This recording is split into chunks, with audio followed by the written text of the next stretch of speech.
Annoyed by the anarchy around free pushes inside the attacking half into the circle? All will be awesome after this Indoor Ruly Tuesday. Let's do this.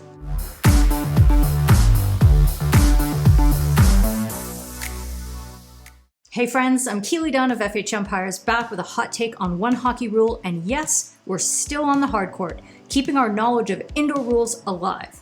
Brandon Galichin of the Instagrams got in touch and asked for a video on 13.2 sub E, and specifically the conditions around sending the free push into the circle off the sideboards. Let's get into it. It reads, from a free push awarded to the attack within the half of the pitch they are attacking, the ball must not be played into the circle until it has traveled at least 3 meters, not necessarily in a single direction, or has been touched by a defending player. The ball may be played into the circle off the sideboards, providing that it has traveled at least 3 meters before rebounding off them. The guidance is well over an entire page long here. Sorry, I didn't write this mess. I'm going to pull out only the parts of the guidance that deal with what the attackers must do, not the defenders. We'll deal with that in a separate video because ain't nobody got time for that. If the player taking the free push continues to play the ball, i.e. no defending player has yet touched it, that player may play the ball any number of times, but the ball must travel at least 3 meters, not necessarily in any single direction before that player plays the ball into the circle by pushing the ball again. Alternatively, after a defending player has touched the ball, it can be played into the circle by any other player, including the player who took the free push. At an attacking free push awarded within 3 meters of the circle, the ball cannot be played into the circle until it has traveled at least 3 meters, or it has been touched by a defending player, or it has traveled at least 3 meters before being rebounded off the sideboards. 2 things to note. The guidance seems to repeat itself for free pushes that are within the attacking half but outside the dotted line, and those that are inside the 3 meter dotted line. There's no difference here from the attacker's perspective, so that makes it easier, right?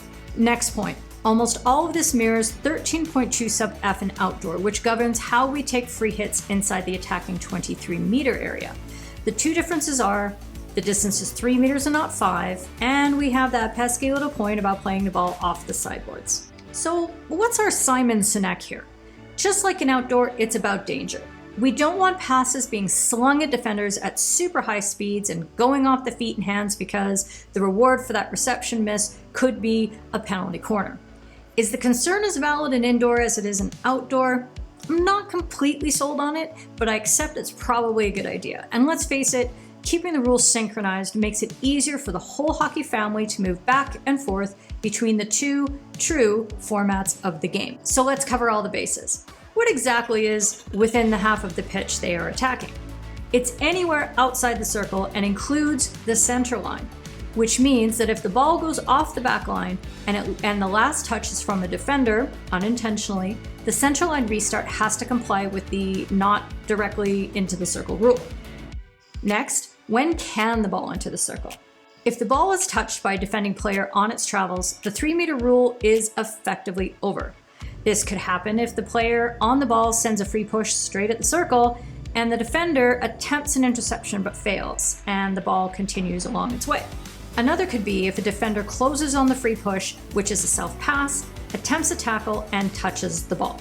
When there's no defender directly involved, as of yet, if the player taking the free push continues to play the ball for a total of 3 meters combined in any and all directions altogether, they then may proceed into the circle.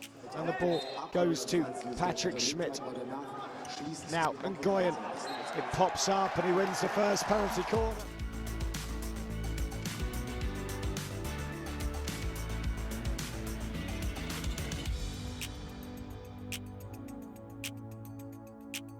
Finally, here's the part that trips many people up, using the boards on the circle entry pass. The previous version of the rule, which was in effect in 2016, allowed a free push to enter the circle without any minimum distances of travel whatsoever, so long as the ball was played off the boards first.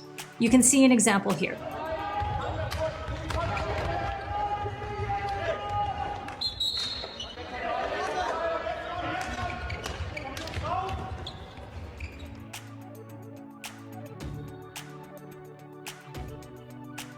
As of 2017, and under the current version that we just went through, the rule now requires that a free push played into the circle off the sideboard must travel 3 meters before it rebounds off the board.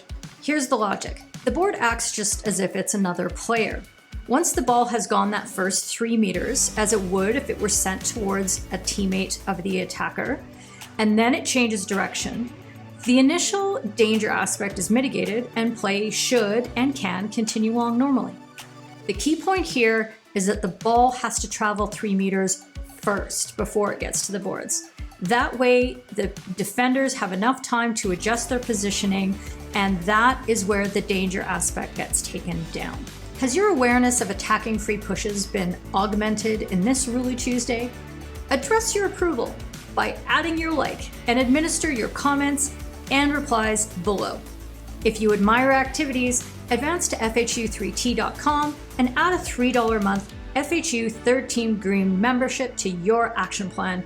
We would appreciate it abundantly. Ciao for now.